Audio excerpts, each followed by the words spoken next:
하갈과 이스마엘이 쫓겨난 것까지 지난주에 우리가 살펴보았습니다. 하갈이 쫓겨난 것, 이스마엘이 쫓겨난 것, 어쩌면 이스라엘이 적자의 입장에서 볼 때에는 별로 개의치 않을 문제 같아요. 근데 하나님은 그렇게 보시지 않는다는 거죠. 설령 하나님의 구속사에서 밀려나는 듯한, 그래서 하나님의 적자가 아닌 듯한 그들의 신분에도 불구하고 하나님은 그들을 사랑하세요. 그리고 말씀해 주시죠. 내가 이스마엘로 큰 백성을 이루게 하겠다. 그리고 너도 여기서 죽지 않고 내가 너를 살려주겠다. 이런 말씀 하나님께서 직접 하시진 않으셨지만 물을 주시는 것, 샘을 발견하게 하고 그 물로 이 하갈과 이스마엘이 다시금 기운을 차리고 길을 걸어갈 수 있도록 만들어 주시는 이 하나님의 은혜, 그 하나님의 역사를 볼 때에 하나님께서는 이 세상의 모든 사람을 다 사랑하신다. 이 점은 명백합니다. 그래서 우리가 흔히 삶 속에 이걸 적용시키지 못할 때가 있죠.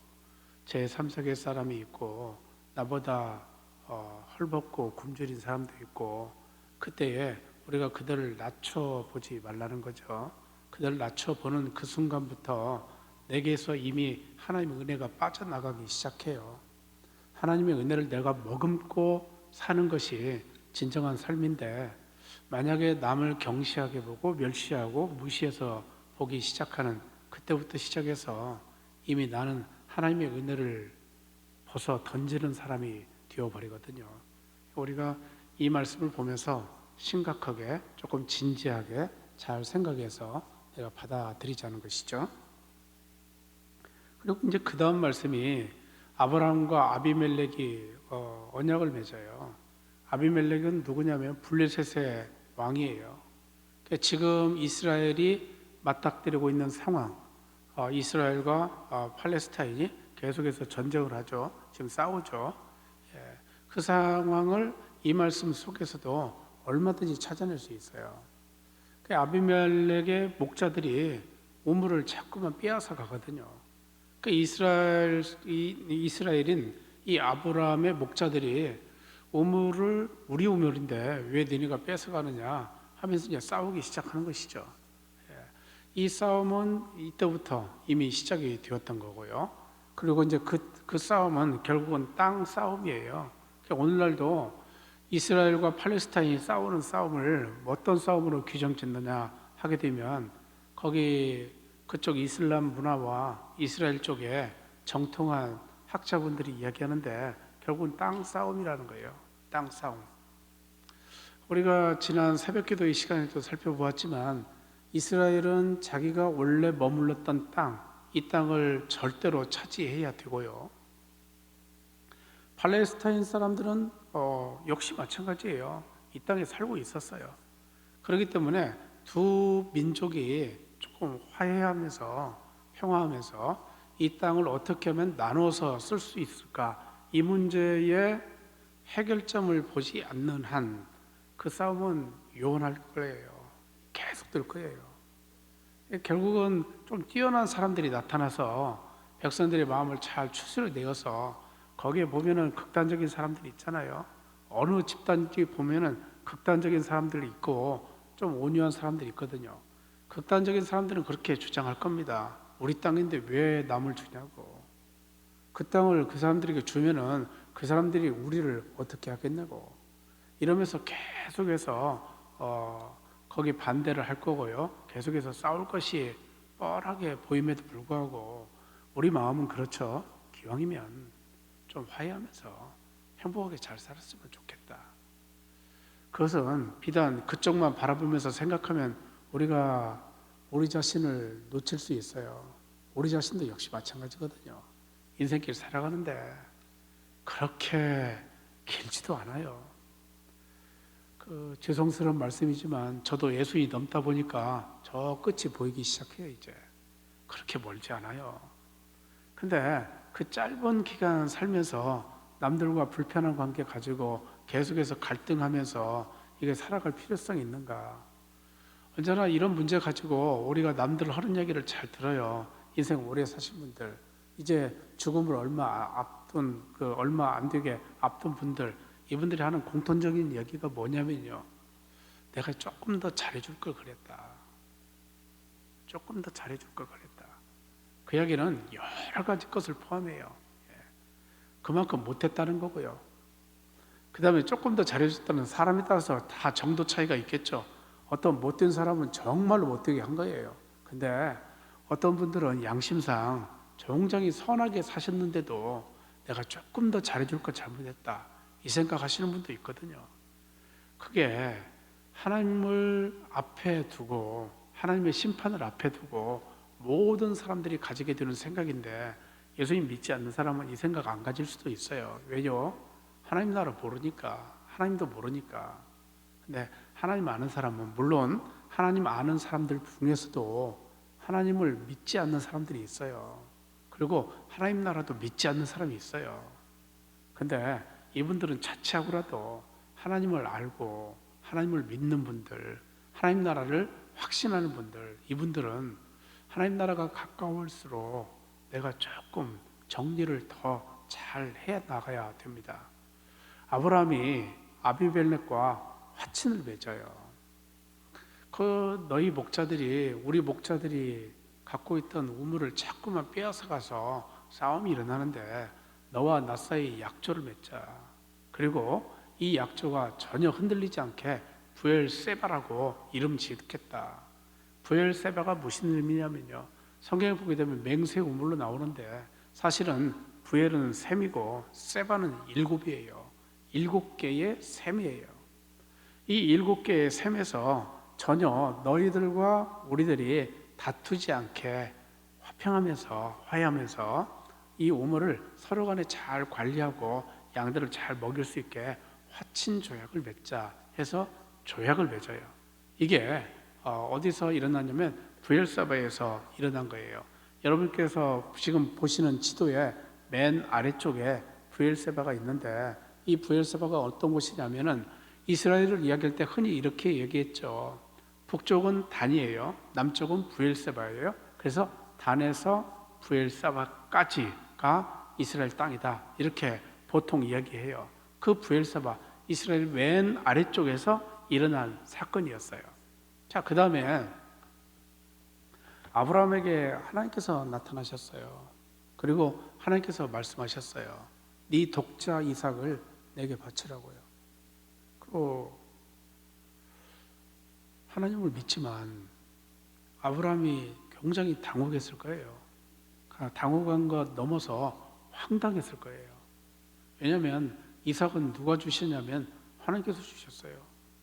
그것도 자신과 사라는 별로 가질 생각조차 못했던 게 뭐냐면요, 나이가 많이 들어서 생산 능력이 떨어졌는데 하나님께서 부득불 나타나셔서 말씀하신 거예요. 내게 후손이 있을 것이다. 네가 이삭을 낳게 될 것이다. 이삭을 통하여서 너의 후대가 계속해서 이어져 내려갈 것이다.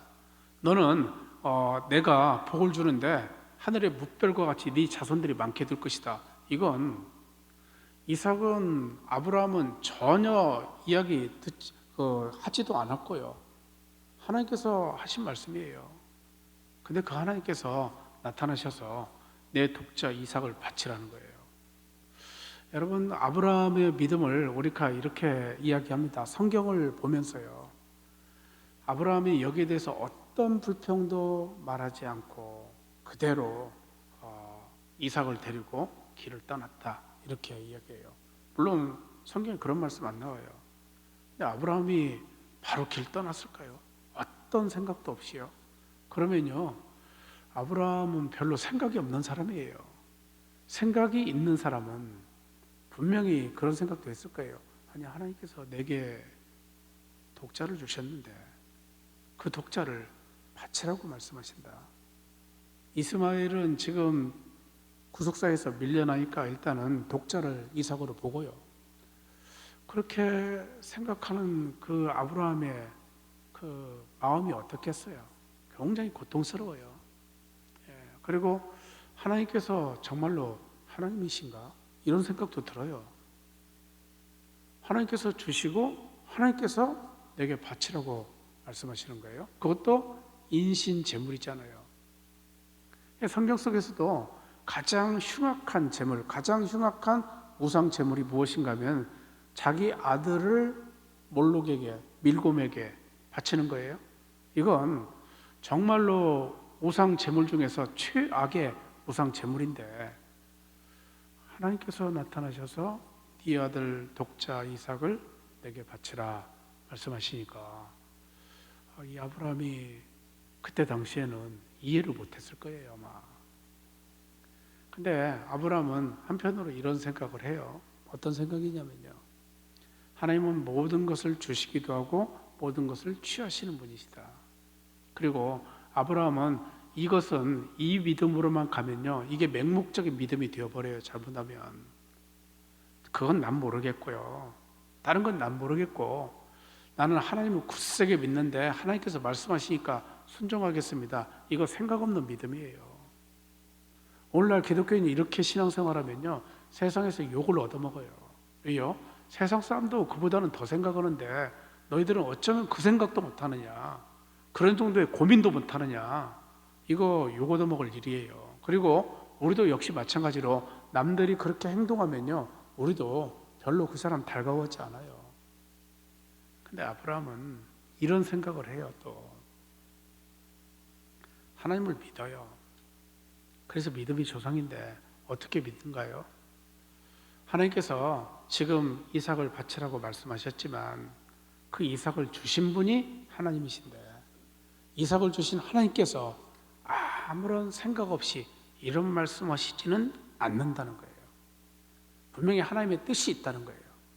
그리고 내가 길을 가면서 그 하나님의 뜻을 알 기회가 생길 거라고요. 여러분, 이런 생각 찬찬히 하는 게 쉽진 않아요. 그런데 이런 생각의 여지를 우리 신앙 속에다가 집어넣어야 돼요. 하나님은 맹목적으로 하나님 믿는 거, 무조건적으로 하나님 믿는 거, 이거 원하지 않으세요. 옛날 부흥 강사들이 그런 얘기 많이 했어요.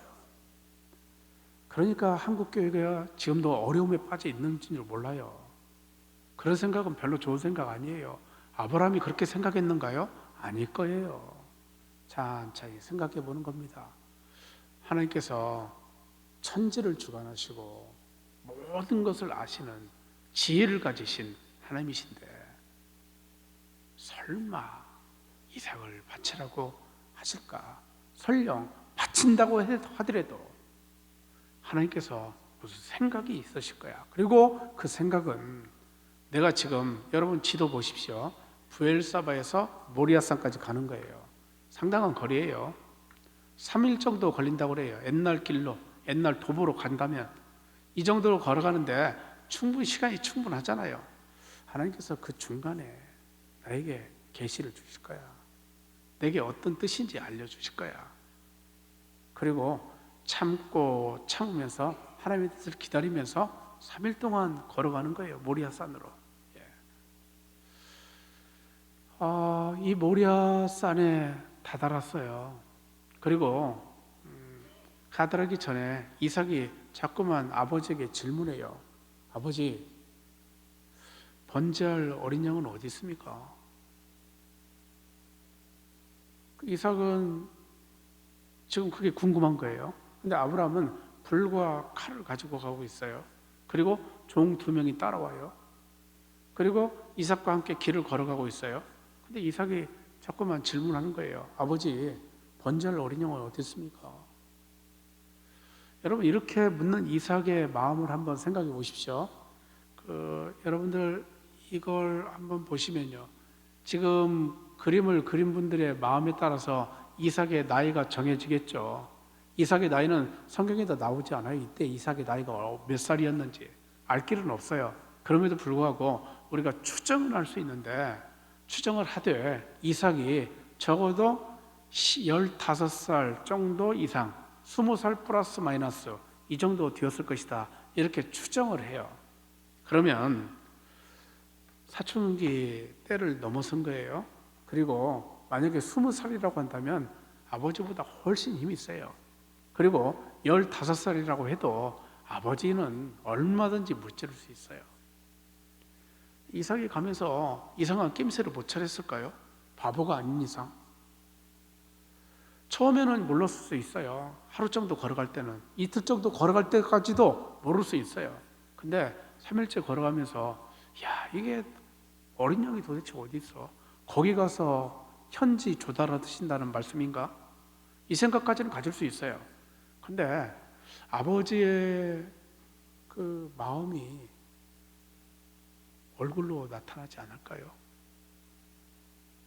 아버지의 마음이 이 말로 나타나지 않을까요? 아버지 얼굴은 내심 불안함도 있어요. 내가 이 아들을 죽여야 된다니 근심되고 걱정돼요.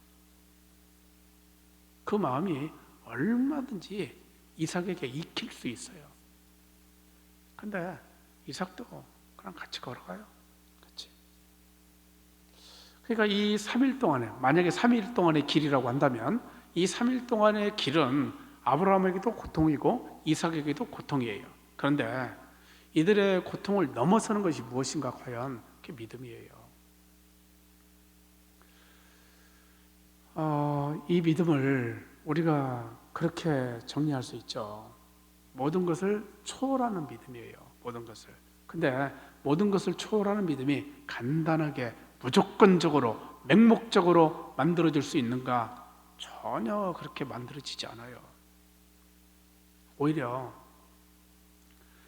우리의 생각, 우리의 어떤 내 마음, 이런 것들이 총망라되어서 총체적으로 합심해서 우리가 의지해야 그 믿음이 만들어질 수 있어요. 거기다가 우리가 모든 것을 걸어야. 그래서 아브라함과 믿음이 가졌던 이 믿음은 아브라함만 가졌던 게 아니에요. 믿음도 가졌어요. 이삭도. 이 믿음은 모든 것이 망라되어 있는 믿음이에요. 그러면서 한 걸음 한 걸음 걸어가서 드디어 모리아산에 닿게 되었어요. 모리아산은 지금의 예루살렘이에요. 성경을 보게 되면 모리아산이 나오고 성전산이 나오고 갈보리산이 나오고 감람산이 나오고 여러 가지 산들이 나오죠. 근데 그게 다 어디 있냐면요, 시온산에 있어요. 전부 다.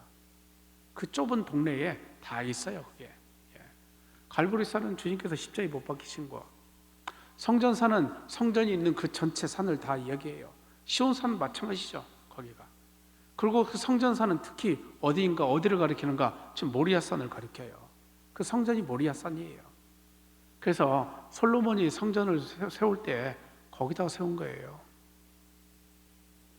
그리고 이슬람은 뭐라고 주장합니까? 거기가 바로 우리 마호멧이 부활한 곳이다, 이렇게 믿어요. 그것도 역시 그 장소예요. 똑같이 그 장소를 믿는 거예요. 지금 여기까지 가게 되었어요. 그리고 아브라함이 이제 종 2명은 떨어뜨려 놨어요. 나와 이삭만 가겠다. 그 불과 칼을 가지고. 그 불은 누구를 태우려는 불입니까? 이삭이요. 그 칼은 누구를 잡으려는 칼입니까? 이삭이요. 자기 아들이요. 이때까지도 아브라함은 대신 불안해요. 왜 불안한가 하면 하나님께서 어떤 계시를, 어떤 행동을, 어떤 알만한 것을 보여주실 줄 알았는데 그때까지도 전혀 아무 말씀 없으세요. 그래서 염려스럽고 답답하고 참 아들에게 미안한 마음을 가지고 내가 너를 죽일 수밖에 없구나, 걸어가는 거예요. 이삭은 또 어떤 마음을 가집니까? 아버지를 이해해요. 그리고 하나님을 이해해요. 여러분, 아브라함의 마음이 더 괴로울까요? 이삭의 마음이 더 괴로울까요? 그 답 말씀하지 마세요. 똑같아요. 똑같을 것 같아요. 괴로운 건 똑같아요. 참. 자, 이 가지고 이제 이삭을 단을 벌려놨어요. 그리고 이제 이삭을 잡으려고 해요. 하늘에서 음성이 들리죠. 아브라함아, 아브라함아, 내 독자 이삭에게 손대지 마라. 네가 내 계명을 지켜서 네가 아들까지도 내게 바치려고 했으니까 내가 네 믿음 알았다. 그리고 너에게 복을 줄 것이다. 이야기를 들었을 때 아브라함은 어떤 마음 가졌을까요? 기뻤을까요? 환하게 웃었을까요? 여러분, 그 웃으면은 그때는 부모님이 아닐 것 같아요. 울었을 거예요, 아마. 아주 대성통곡하면서 울었을 거예요. 하나님께서 나에게 이토록 엄청난 고통을 주시는 가운데서 드디어 내게 구원을 주신 거예요. 여러분, 이삭이 구원받는 거죠, 정확히 말하면. 근데 아브라함도 구원받는 거죠. 자기 아들을 죽이지 않을 수 있으니까. 그게 구원이죠. 그리고 이삭도 역시 구원받고요. 그리고 저만치 보니까 순양이 한 마리 있는데 가시덤불에 걸려 있어요. 그래서 그 순양을 잡아서 하나님께 바치죠. 그리고 그 이름을 뭐라고 이야기합니까? 한번 따라해 보시죠. 여호와 이레. 여호와 이레. 하나님께서 준비하셨다. 무엇을요? 재물을. 그 여호와 이레는 경우에 따라서는 이삭이 될 수도 있었어요. 근데 순양이 되었죠. 우리도 마찬가지죠. 이 땅 살아가면서 우리가 여호와 이레로 우리를 위해서 하나님께서 무엇인가 준비하세요. 근데 내가 맹목적인 믿음 가지고 무조건적인 믿음 가지고 하나님을 믿으면서 내 어떤 여호와 이레를 생각하잖아요. 그때는 내가 아브라함이 느꼈던, 이삭이 느꼈던 그 감사함, 그 구원의 기쁨, 그걸 못 느낄 수도 있어요. 그게 아니라 하나님께서 내게 은혜 주셔서 내가 주님의 말씀에 귀를 기울이면서 3일 동안 걸어가면서 하나님께서 과연 나에게 어떤 계시를 보여주실까, 이걸 기대하고 소망하면서 한 걸음 한 걸음 걸어가는 가운데서 주님의 뜻을 알아차리기 시작하는 것이죠. 그리고 결정적인 때 주님께서 말씀해 주시는데 그것이 무엇입니까? 여호와 이레의 선물을 주시는 거예요. 여호와 이레는 그렇게 우리에게 주어져요. 여호와 이레는 어쩌다가 우리가 얻는 것, 유행적으로 얻는 것, 그거 아니죠. 하나님께서 예비하신 선물이에요. 그 선물은 우리에게 그렇게 내가 기도하고 기다리고 소망하고 하나님을 바라는 가운데서 내게 주어지는 것이라는 것이죠. 이 은혜가 우리에게 있기를 축복합니다. 그 다음에요,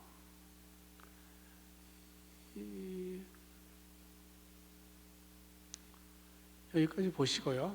여기 한번 보십시오. 여러분께서 보시기에 오른쪽에 감람산이 있고요. 제가 지금 척에 잘 안 보이네요. 이렇게 하니까 또 마이크를 못 쓰네요. 예. 바로 옆쪽에 모리아산이라고 돼 있죠. 예. 저는 잘 안 보이지만 그 밑으로 기드론 시내고 그 맨 밑에 흰농 골짜기가 있어요. 그러니까 성전산을 둘러싸고 계곡이 두 개가 있는 거예요. 하나는 기드론 시내라고도 하고 기드론 계곡이라고도 해요. 그리고 흰놈 골짜기. 흰놈 골짜기는 무엇이냐면 원래는 흰놈의 아들의 골짜기예요.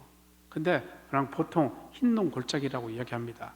근데 흰놈 골짜기에서 무서운 사건들이 많이 만들어지죠. 자, 여기서 어떤 일이 벌어집니까? 인신제사가 여기서 치러져요. 그리고 온갖 쓰레기를 다 여기다 버리거든요. 근데 그 쓰레기를 버리는 그 장소가 어떤 장소가 하면 아주 더럽고 추한 것으로 사람들이 뇌리 속에 기억되는 장소예요. 거기서 온갖 하나님께 대한 범죄가 거기서 다 벌어지거든요. 근데 한번 역설적으로 한번 생각해 보십시오. 성전산이 있는데 성전산이 아주 가까운 흰놈의 골짜기에서 무서운 인간의 죄악이 벌어지고 그 다음에 성전산에서는 하나님의 엄청난 은혜가 이루어지는 거예요. 이 지근거리거든요. 굉장히 가깝거든요. 우리가 생각할 때 선과 악은 멀지 않아요. 굉장히 가까워요. 근데 그 선을 행하는 사람이 악으로 빠지는 것이 그러면 꼭 어려운가? 그렇지도 않더라고요. 선과 악은 굉장히 가까울 수 있어요. 근데 이걸 구별하면서 살아가는 것은 어떻게 해서 구별하면서 살아갈 수 있는가? 여러분들, 내가 선 쪽으로만 간다고 해서 악이 안 오는가? 그거 아니거든요. 악은 그냥 어디서나 날아올 수 있어요. 악은. 예. 그렇기 때문에 우리가 하나님께 기도하면서 하나님을 생각하면서 말씀을 생각하면서 살아가야 내가 악을 물리칠 수 있거든요. 이스라엘은 그걸 못해서 기드론 시내 거기에서 아무리 샘솟는 시내의 물을 먹는다 할지라도 결국 흰 눈골짜기에서 나오는 이 악에 그대로 영향을 받아요. 그리고 그 영향의 뒤끝이 무엇인가요? 그게 현재의 이스라엘이에요. 현재 이스라엘이라고 해서 전체 이스라엘이 다 악하게 산다는 거 아니에요. 그 중에 선한 사람 분명히 있어요. 근데 악도 있어요. 언제나 그런 것 같아요. 성경 속에서도 선과 악을 이야기할 때 우리는 하나님을 믿는 믿음을 기준으로 해서 이야기하기 좋아하는데요. 그 믿음을 기준으로 이야기해서 이야기하게 되면 어떻게 구분이 됩니까? 남은 자와 남지 못한 자. 그리고 예수님 시대에 와서 우리는 또 어떻게 구분합니까? 예수님 믿는 사람과 믿지 않는 사람. 이게 단순한 구분이에요. 그런데 역시 구약 시대 때도 그랬고요.